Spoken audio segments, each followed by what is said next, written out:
I told my supervisor I was pregnant.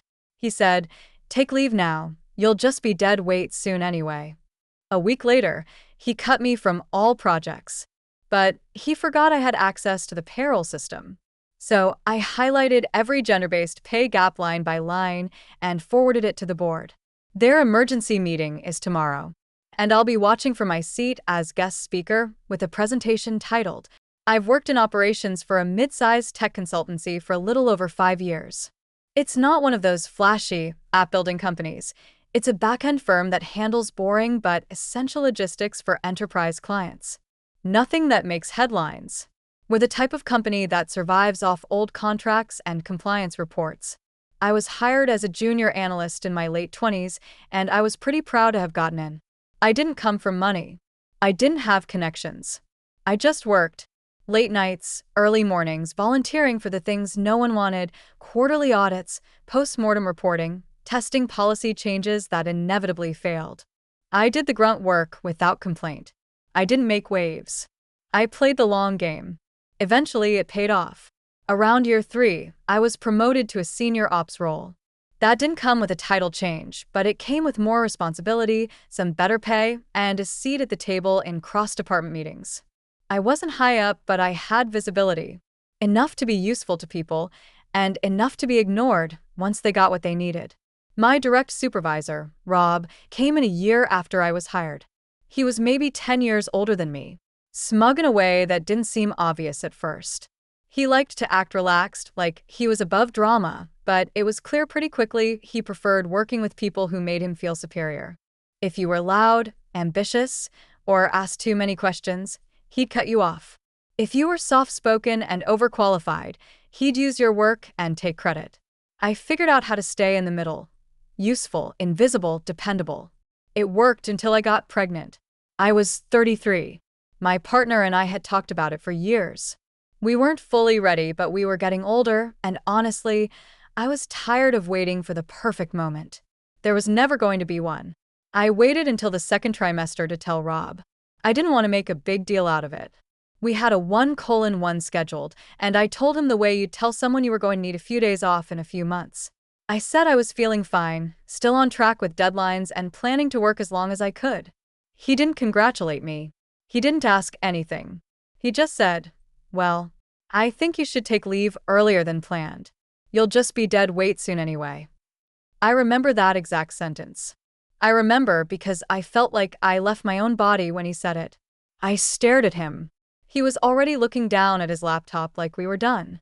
The meeting moved on. I didn't even respond. The next few days were weird. I noticed my name was suddenly gone from project schedules I'd led for months. Teams I usually checked in with stopped messaging me. When I followed up, I was told the work had been redirected. That was the word used. Like I was a traffic lane being closed for construction. I emailed Rob, asked if I was being pulled from projects and why. He replied in 2 lines. "We're trying to maintain consistency going into Q3. I'd recommend taking this time to rest and prepare." I hadn't even slowed down. No missed deadlines. No performance issues. I was just quietly cut out. The worst part was how fast people moved on. Coworkers I had helped for years stopped looping me in. I became invisible in a place where I had spent most of my adult life. And that's when the anger started to settle in. Here's the thing Rob forgot.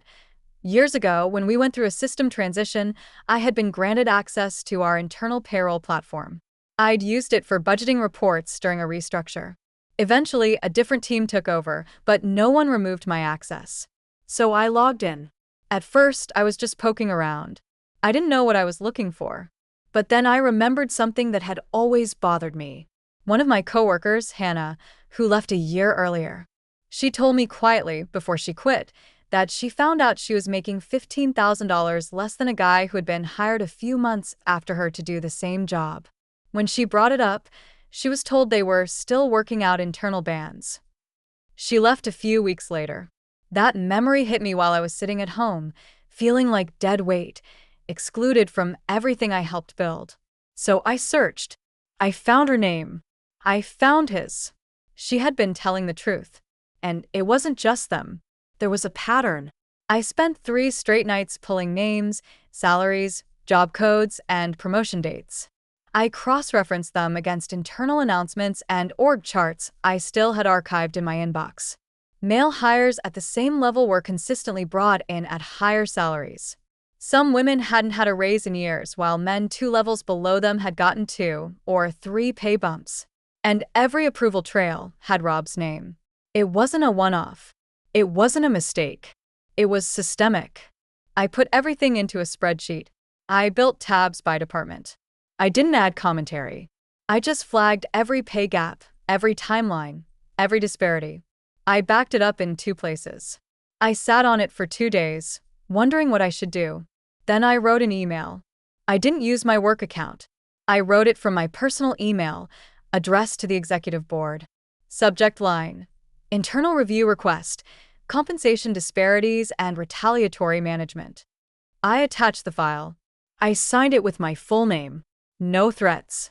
No emotion. Just, this data came from legacy access I had during a previous restructuring. I believe what I found may warrant an independent audit. Then I closed the laptop. 2 days later, every senior manager got an email. Emergency meeting, Monday, 9 a.m. No agenda. No notes. Just mandatory attendance. And I got an email too, from HR. It said simply, "We'd like to invite you to attend and speak if you're willing. The board is aware of your report." That weekend, I worked on a presentation. I didn't use dramatic colors or fancy fonts. I called it Dead Weight, a data-driven look at gender-based compensation and internal bias. I didn't plan to speak much. Just let the numbers speak. When Monday came, I walked into the boardroom and saw Rob sitting near the center, looking confused but smug. I hadn't told anyone I was coming. The board chair asked if the report's author was present. I stood up, and I walked to the front of the room. When I stood up and walked to the front of the boardroom, the whole room went still. There were about 20 people, executives, department heads, HR. Rob didn't look smug anymore. Just pale. I didn't say much at first. Just introduced myself and clicked to the first slide. It was a simple graph. Salary comparisons for employees with the same title, broken down by gender. No names. Just numbers. Then I moved to the second slide. Pay raises over time. Who got bumped, when, and who didn't. Again, no names. Just codes, dates, numbers. Patterns. Then I showed a slide called Exit Patterns. It tracked every woman who'd left the company in the past 4 years, including what role they held and how long they stayed stagnant before they left. Then a slide showing promotion timelines for men versus women. Some of the women had been in their roles twice as long before getting a title change. Some never got one. Finally, I ended with a slide called Managerial Approval Logs. Every compensation adjustment had an approving manager listed. Rob's initials were on 87% of them. I finished by saying one sentence. The system wasn't broken. It worked exactly how it was designed. He just never thought someone would check. There was silence. Not dramatic movie-style silence. Just heavy, real discomfort. People looking at their hands. Some of the women in the room looked down. Some didn't look surprised. The board chair asked me to step outside for a moment. I waited in the hall for about 15 minutes. A woman from HR came out and said they'd be placing Rob on administrative leave, effective immediately, and hiring an outside firm to audit the data. She thanked me. I didn't respond. I walked out of the building with my badge still clipped on. I thought it would be over. I thought that would be it. But it wasn't. Rob didn't go quietly. By that evening, I got a call from another woman on my team, Katrina. She said Rob had messaged some of the guys in our department on LinkedIn and in group chats. He said I had hacked payroll data, that I was a liability, that I was unstable because of the pregnancy. He was trying to turn people against me after he'd already been pulled from the building. He also contacted legal. Claimed I had broken company policy by accessing restricted systems. Claimed I had violated confidentiality agreements. By the next morning, my email access was frozen. I was told it was routine procedure while legal sorted things out. I knew what that meant. They were scared, not just of what I'd done, but of what else I might have. They didn't know I had more. See, I didn't just save spreadsheets. I saved emails. I saved Slack threads where Rob joked about babysitting the new moms and filtering out the soft ones. I had screenshots of his edits to hiring docs, where he lowered proposed salaries only when the candidate was a woman. I had a whole folder, backed up. I sat with it for a night, thought about whether to send it, whether I wanted to burn the whole place down or just walk away. But the next morning, I got a call from someone I hadn't expected, Rob's former assistant, Mia. She left the company 2 years ago without saying much. She called me crying. She told me that when she was pregnant, Rob cut her hours to part-time for her health, then refused to give her a recommendation when she tried to transfer departments. She ended up leaving the company after months of being pushed out. She said, "I never thought anyone would say anything. I thought I was just weak." That's when I knew I had to go further. I sent the full folder to the board chair. This time I included a message. If you still have questions about intent, these should help. A few hours later, I got a call back from legal, not HR. They said I wasn't under investigation, that they'd misunderstood the scope of my access, that they appreciated the clarification. They tried to wrap the call quickly, but I told them one more thing. I'd been invited to speak at an upcoming internal equity panel, the one they host every year, but never really care about. I said I was still planning to speak, and I told them the title of my talk, Dead Weight, the real cost of discrimination you can't budget for. They were quiet. That was 5 days ago. Yesterday, I got an email from the internal comms team. They want to coordinate messaging around my presentation. They're trying to control the narrative. Too late, because now more women are contacting me. Quietly, carefully, with screenshots, with receipts, with stories. Women who were silenced, pushed out, ignored. One of them? She was Rob's hire. She says he made comments about preferring to work with men and gave her the worst accounts. She lasted 4 months. This is bigger than Rob. But he was the start. They tried to make me disappear. But now I'm the one with the mic. After the internal comms team reached out to align messaging, I knew they were panicking not about me but about optics. The board had started its external audit. HR was getting flooded with quiet pings from employees wanting to review their compensation packages. The old way of doing things was cracking, but it still hadn't broken. I was ready to move forward with my talk. I had kept everything clean, no personal attacks, no drama. Just proof. But what I didn't expect was how deep this would start to go. One of the emails I received that week was from someone I didn't recognize right away, Dev, a mid-level IT analyst who had worked under a different supervisor. He wasn't part of Rob's team. We had barely spoken beyond company-wide meetings. His email was short. Saw what you did. I looked into our access logs. There's more. He attached a small spreadsheet. Just IP addresses and timestamps at first. But then I looked closer. The entries matched access points from Rob's work laptop. Only, some of them were outside of normal hours. And worse, some of them were tied to other employee profiles. Dev said that after Rob was suspended, he ran a script to review admin-level logins. What he found suggested Rob had been quietly accessing files under other people's credentials, mostly female employees, especially ones who had left or transferred departments. Some of those files included performance reviews, internal notes, even private HR complaints. Asked Dev how long this had been going on. He said the logs went back at least a year. It made sense. It explained why some women who filed complaints were suddenly reassigned. Why they left without saying much. He had been monitoring them, reading their files, prepping retaliation. I passed the information to legal, but I didn't stop there. Because that week I got another message. From Hannah. The same Hannah I had found in the payroll system, paid $15,000 less than her male peer. She said she'd heard about the audit and asked if I remembered her. I told her everything I'd found. And then she sent me something I hadn't seen before, a copy of her exit interview. But the version she sent me had notes. Her own notes. Handwritten responses. The version in our system didn't match. In our system, it said she left to pursue new opportunities. In her version, she had marked a box that said, Workplace culture made continued employment uncomfortable. Her written section detailed being excluded from projects and denied raises. Her copy was real. She still had the email thread where she submitted it to HR. It had been edited before being uploaded to our internal system. Now I understood why Rob was so confident. It wasn't just arrogance. He had been covering his tracks, rewriting records, possibly with help.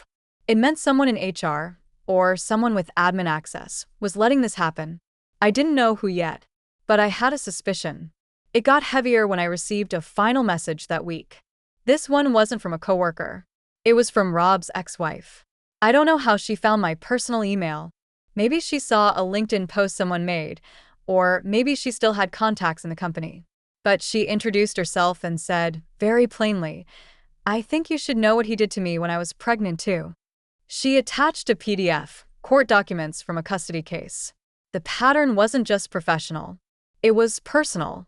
The same language, the same dismissiveness, the same slow, quiet erasure of someone's agency.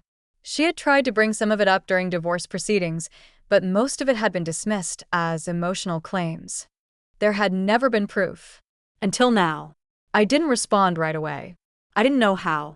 What started as a single spreadsheet had become a full excavation of a culture of silence, one man at the center, but now clearly surrounded by enablers. The board wanted to contain it. Legal wanted to move carefully. But more women were coming forward every day. And one more thing happened. An anonymous envelope was left at my desk. Inside was a printed email chain. It was between Rob and someone in HR.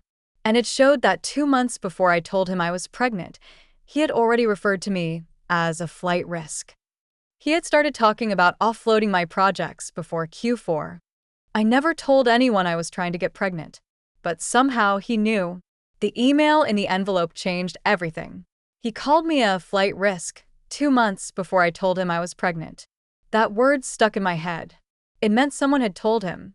Someone I trusted. I went back over everything. I had only shared that we were trying with 3 people at work. One of them was someone I had known since I joined the company, Lana. She had been a mentor, a senior HR manager, always telling me to think long-term. She gave me advice during every performance cycle, helped me navigate salary negotiations, told me she was rooting for me. She was also one of the people copied on every complaint that got buried. I pulled every HR email she had ever sent me and compared it with internal logs. Dev helped me check the metadata. On 3 separate occasions, her account had opened internal employee files she wasn't supposed to access without a request.